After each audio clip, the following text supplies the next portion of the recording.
Itutur ko kasi yung mga ginagamit namin. Kung ano yung mga ginagamit namin madalas. Kadalasan, ito ang ginagamit namin. Screwdriver. Ayan. Magkaiba. Tapos ito, para sa mga maliliit. Ayan.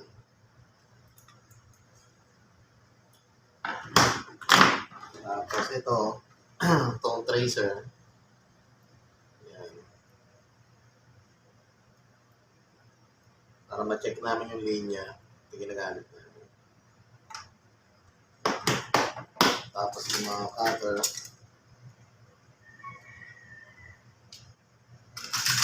Tapos tie wire. Ayan. Tapos mga cutter plier. Plies.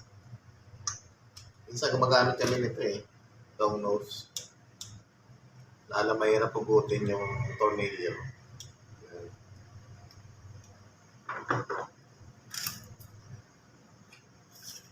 Tapos pag may laptop naman na bubuksan, ito.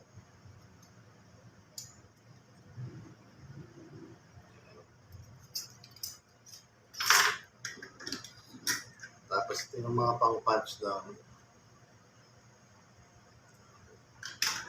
Tapos eraser. Pambura.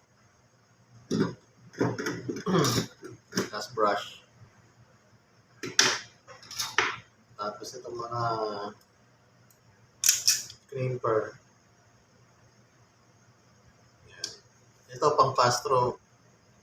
Ito pang ordinary lang. Yan.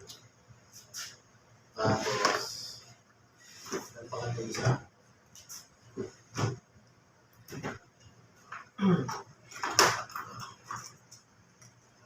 Thermal paste.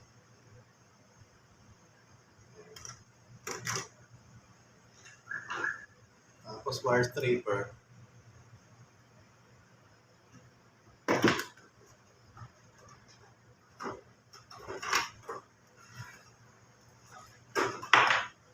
So, soldering iron sa solder.